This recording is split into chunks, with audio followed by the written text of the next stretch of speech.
اس وقت روئے ارضی پر سب سے بڑی مجرم قوم 10 کروڑ مغربی پاکستانی. یہ میں ڈنکے کی چوٹ کہہ رہا ہوں اور بہت عرصے سے کہہ رہا ہوں، اس لیے کہ ہم وہ لوگ ہیں کہ جنہوں نے اسلام کے نام پر ملک بنایا. کوئی ملک دوسرا دنیا میں اس وقت اسلام کے نام پر نہیں بنا. ہم وہ لوگ ہیں پاکستان بنانے کے لیے لاکھوں جانیں مسلمانوں کی کلمہ گوؤں کی گئیں اور ہزاروں عصمتیں لوٹیں، اور نہ معلوم کتنی مسلمان لڑکیاں اور عورتیں جو ہے رہ گئیں پھر بھی ہمیشہ ہی سکھوں کے پاس، اور وہ آئی نہیں پاکستان اس اسلام کے نام پر. اور کیا کیا ہے ہم نے؟ 46 برس ہو گئے، اس کہاں اسلام ہوا. لہذا اس سے بڑی مجرم قوم عربوں کے بعد ہم یہ کہہ سکتے ہیں ہمارا عام آدمی قرآن نہیں پڑھتا، قرآن جانتا نہیں، ٹھیک ہے، اپلی ہے کچھ نہ کچھ، اس اعتبار سے ان کے بعد نمبر ہمارا ہے، لیکن باقی پوری دنیا کے مسلمانوں سے بڑھ کر مجرم ہم. اور ہم اصل میں نہ صرف یہ کہ خود اپنے حصے کے مجرم ہیں، بھارت کے مسلمانوں کا بھی سارا وبال ہماری گردن پر ہے. آج میں چاہتا ہوں کہ اس کو آپ اچھی طرح نوٹ کر لیں. بھارت کے مسلمانوں نے، جسے آپ فرض کفایہ کہتے ہیں، نماز جنازہ فرض کفایہ، چند لوگوں نے بھی کسی مسلمان کی نماز پڑھ لی تو سب کی طرف سے ادا ہوگی، کسی نے بھی نہیں پڑھی تو سب مجرم ہو جائیں گے، بستی کے سب لوگ مجرم ہوں گے. بھارت کے مسلمانوں نے فرض کفایہ ادا کیا جب پاکستان بنوا دیا آپ کو، اور اس کی قیمت آج بھی وہ دے رہے ہیں. کھلے نعرے لگ رہے ہیں مسلمان کے 2 استھان، پاکستان یا قبرستان، تیسرا کوئی جگہ نہیں. ڈنکے کی چوٹ کہا بابری مسجد کے بعد ایل کے اڈوانی نے، ہم ساری مسجدیں گرا دیں گے ہندوستان کے اندر، کوئی مسجد باقی نہیں چھوڑیں. ڈنکے کی چوٹ اعلانیہ، یہ سب کچھ ہو رہا. اور یہ نعرے تو نہ معلوم کب سے لگ رہے ہیں، اور نہ معلوم کب سے میں یہاں ان مسجدوں کے اندر بھی اور اپنی تقریروں میں غور کرتا رہا ہوں کہ کیا وہاں ہو رہا ہے. لیکن ہمارے تو کان پر جوں نہیں ریگتی. ہمارے تو وہی دھندے ہیں، وہی کاروبار ہے، اپنا بزنس ہے، اس کے سارے مسئلے ہیں، اس کی اپنی بلڈنگیں ہیں، اپنی موٹریں ہیں، اپنے ٹیلی ویژن ہیں، اپنے کئی کورسز کے ڈنرز ہیں. اللہ خیر صلی اللہ، ہمیں بحث کیا اسلام سے؟ تو بتائیے ہم سے بڑا مجرم کون ہوگا؟ آج جو کچھ ہندوستانی مسلمان پر بیت رہی ہے اس کا جرم ہمارے کندھے پر ہے. یہ میں جذباتی انداز میں نہیں کہہ رہا، میں تو 2 اور 2 4 کی طرح ثابت کر سکتا ہوں. انہوں نے فرض کفایہ ادا کر دیا، اور اس وقت یاد کیجئے مولانا ابوالکلام آزاد، مولانا مدنی، جمعیت علماء ہند کے علماء اپنے تقدس اور اپنے تدین اور اپنے تقوی کے اعتبار سے انکویسچنیبل، کوئی شک و شبہ نہیں ہو سکتا ان کی نیت پر اور ان کے تقوی پر اور کردار پر.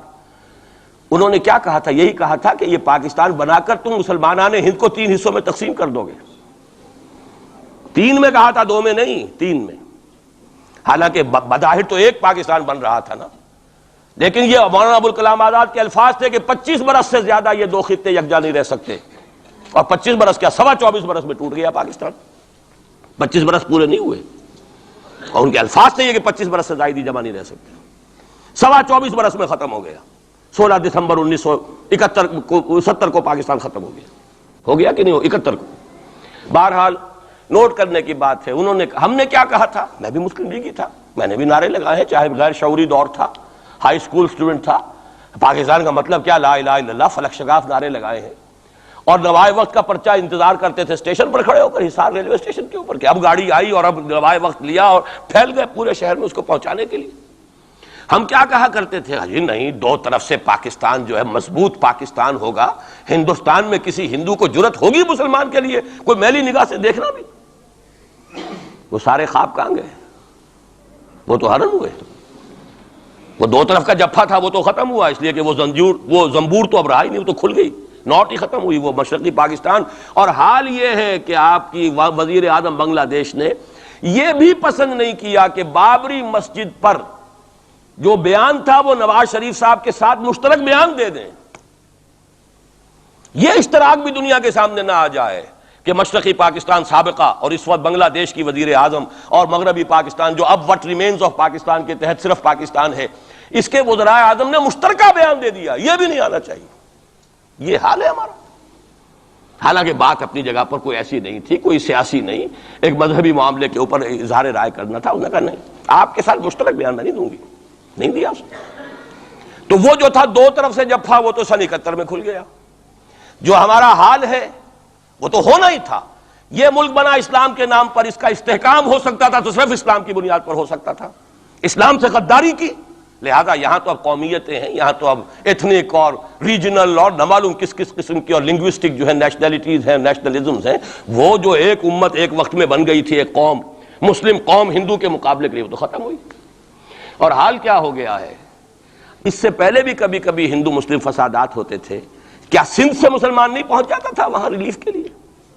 کیا پنجاب سے اور سرحد سے مسلمان نہیں جاتے تھے؟ بہار نہیں گئے تھے؟ کیا کانپور کی مسجد شہید ہوئی تھی 1915 میں تو پوری ہندوستان سے مسلمان نہیں پہنچ گئے؟ آپ کیا کر رہے ہیں؟ مندر گرا دیے، یہاں بڑی بہادری کا کام کیا، مندر گرا دیے، شرم سے ڈوب مرنے کا مقام ہے۔ یہاں بھی گویا کہ ہم اپنے عمل سے اسلام کی مخالفت کر رہے ہیں۔ اسلام تو اجازت نہیں دیتا، آپ کسی اور کے جرم کی سزا کسی اور شخص کو نہیں دے سکتے۔ ہمارے پاس تو یہ سیکریٹ ٹرسٹ ہیں، یہ لوگ ذمہ وہ اپنے آپ کو منواتے نہیں، لیکن ہمارے تصور سے، اسلام کے تصور سے ذمہ ہیں۔ ان کی جان، مال، عزت، آبرو، ان کی عبادت گاہوں کی حفاظت کا ذمہ ہے ہمارا۔ لیکن بڑی بہادری کی ہے، ذرا سوچئے تو صحیح کیا دنیا نے سوچا ہوگا، اور نتیجہ کیا نکلا؟ اگر کسی درجے میں بھی بابری مسجد کی شہادت پر کوئی دنیا میں کوئی رائے عامہ ہو سکتی تھی کوئی ہندوستان کے خلاف، ختم ہو گئی۔ جو انہوں نے کیا 10 گنا تم نے کر لیا۔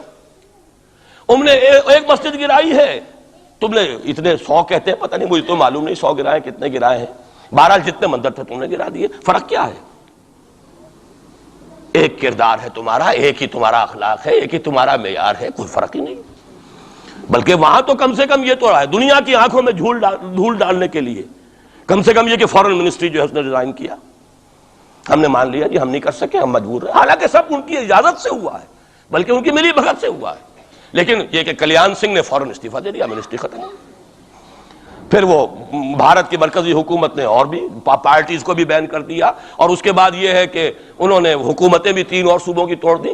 وہ تو سرخرو ہو گئے پوری دنیا کی جو رائے عامہ ہے، ہم اس کے سوا کیا کر سکتے ہیں؟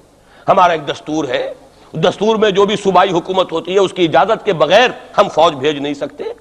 وہاں پہ صوبائی حکومت تھی، اس نے ہمیں یقین دہانی کرائی تھی، سپریم کورٹ کو بھی یقین دہانی کرا دی تھی کہ مسجد کو کچھ نہیں ہوگا، تو ہم تو اس کے اوپر ڈیپینڈ کر رہے تھے۔ ہے سب جھوٹ، سب کو پتا تھا جو کچھ ہوگا، اندر خانے ملی بھگت تھی، لیکن یہ ہے کہ کم سے کم انہوں نے فیس سیونگ کے لیے ان کے پاس مواد موجود ہے، آپ کے پاس تو وہ بھی نہیں۔ آپ کے تو اخبارات نے لکھا ہے کہ کارپوریشنز کے ٹریکٹرز جو ہیں گئے ہیں گرانے کے لیے، اور وزراء جو ہیں، ایک وزیر کا نادر پرویز کا تو نام آیا ہے، اخبار میں خبر تھی، ہم نے بھی پڑھی تھی، فوٹو بھی دیکھا تھا کہ وہ خود ہاتھ میں پھاوڑا لے کر جو ہے وہ منظر گرانے کے لیے چلے۔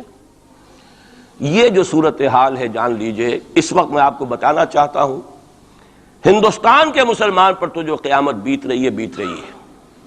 میں نے اپنا ایک تاثر کچھ عرصے پہلے یہاں شاید بیان کیا تھا، رہا ہے میرا تاثر، اور وہ ہے اصل میں وہ لاسٹ سپر جو ہے انجیل میں جس کا تذکرہ ہے حضرت مسیح علیہ السلام نے جو آخری کھانا رفع سماوی سے قبل کھایا ہے اس باغ میں جہاں روپوش تھے اپنے حواریین کے ساتھ۔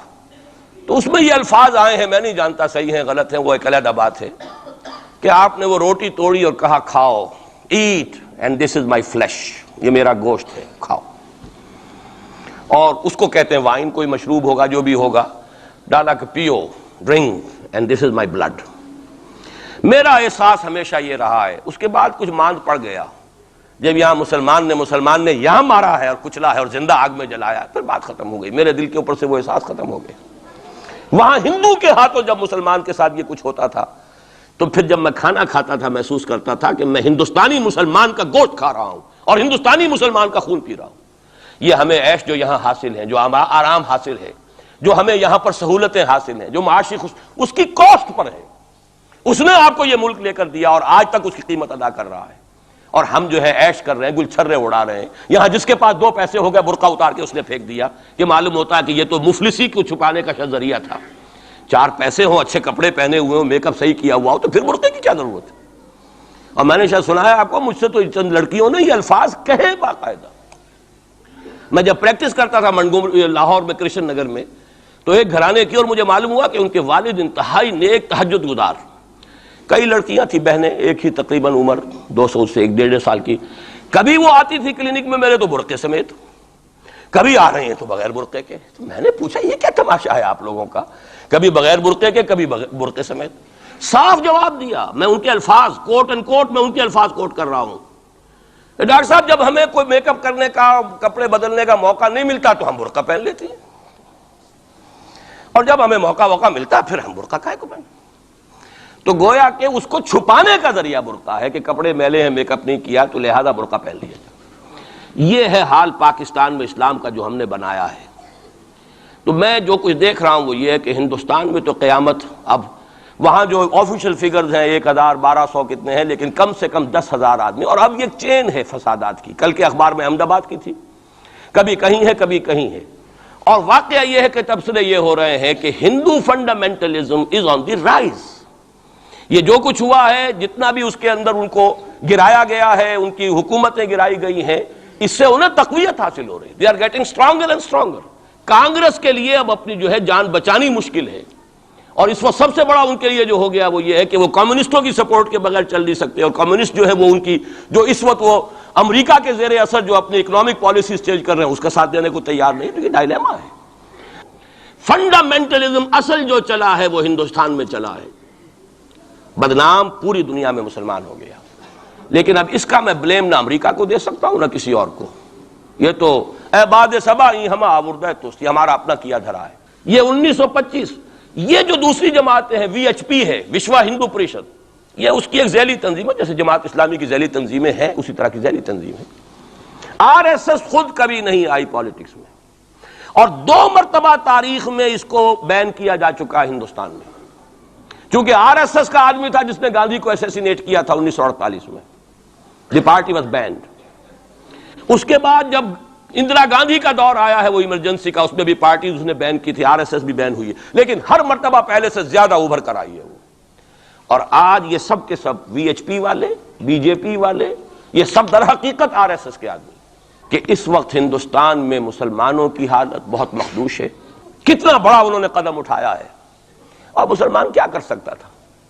کوئی ریزنٹمنٹ کی ہزاروں سینکڑوں، اور پولیس والوں نے بھولے، وہاں کوئی اس وقت رائٹس نہیں ہوئے، اور صاف کہا ہے ریڈیوز نے بھی، بی بی سی نے بھی، پولیس کی فائرنگ سے مارے گئے۔ ایک دن میں 300 آدمی بامبے کے اندر جو ہلاک ہوا ہے پولیس فائرنگ سے ہوا۔ کیسے مقابلہ کر لے؟ فوج کا کیسے کر لے؟ پولیس کا کیسے کر لے؟ اس اعتبار سے جو کچھ وہاں بیت رہی ہے وہ تو بیت رہی ہے، جو ہم پہ گزری سو گزری مگر شب ہجراں۔ اب یہ معاملہ پاکستان والوں کے سوچنے کا ہے، جو ہم پر گزرے گی۔ کچھ لوگ ہمارے ہاں بڑے دانشور بنے پھرتے ہیں اور بڑے شوق سے ارے ہندوستان ٹوٹ جائے گا، وہ تو ٹوٹے گا، لیکن اس کے ٹوٹنے سے پہلے تم پر جو آفت ٹوٹے گی اس کا تمہیں تصور نہیں ہے۔ تم سمجھتے ہو کہ یہ جو لکیر کھینچی ہوئی سرحد کی یہ بچا لے گی، جبکہ اصل مجرم تم ہو، میں ہوں، آپ ہیں، جنہوں نے ان کی کوسٹ پر یہاں عیش کے اپنے ایوان سجائے ہیں، ان کا خون پی رہے ہیں یہاں پر عیش گاہوں کے اندر۔ ہم ہیں اصل مجرم، تو ہم در حقیقت وہ عذاب الہی جو ہے بالکل سر پر آ چکا ہے۔ اور یہ میں بتا چکا ہوں کہ اول نمبر مجرم مسلمانان عرب، نمبر 2 مسلمانان پاکستان، لیکن قوم یونس کی طرح سے ایک امکان ہے کہ ہم ابھی توبہ کریں، روئیں، گڑ گڑائیں، فیصلے کریں، زندگیوں کو بدلیں۔ انفرادی توبہ جب تک نہ ہوگی تو اجتماعی کیسے ہو جائے گی؟ افراد کے ہاتھوں میں ہے اقوام کی تقدیر، ہر فرد ہے ملت کے مقدر کا ستارہ۔ ہماری بیماری کیا وہ کر دے، میں بیٹھا رہا ہوں، میں تو اپنے دھندے، اپنی دکان، اپنا کاروبار، اپنی فرم، اپنا پروفیشن، میں تو اس سے نہیں لوں گا، اور لوگ کر دیں، بہت کریں گے، کوئی تھوڑے سے چندے دے دیں گے، بس بہت ہے، باقی ہمارے عیش، ہمارے کاروبار، ہمارے پروفیشن، ہم اس سے وقت کیسے نکال لیں؟ کیسے ممکن ہے؟ پھر کسی کے ہاتھ میں ہاتھ کیسے دے دیں؟ کسی کو امیر مان لیں، اس کا حکم مانیں؟ جبکہ دنیا میں جیسا کہ میں نے عرض کیا وہاں کیا ہوتا ہے، آر ایس ایس کے اندر اگلا امیر بھی وہ منتخب نامزد کرتا ہے پچھلا امیر، اور اپنے پاس رکھتا ہے ڈکلیئر کر کے کہ میرے بعد یہ ہوگا، تاکہ ٹریننگ اس کی زندگی میں لے لے۔ اور نظم چل رہا، 25 لاکھ اس وقت ان کے والنٹیئرز ہیں پورے ہندوستان کے اندر۔ ہمارے ہاں جماعتوں کی سپلٹ ہو رہی ہے، ٹوٹ پھوٹ ہو رہی ہے، اور نئے محاذ ایک اینٹ اور روڑے اور جمع کر کے، لیکن سب کو معلوم ہوتا ہے کہ یہ سب جمع ہوتے ٹوٹنے کے لیے۔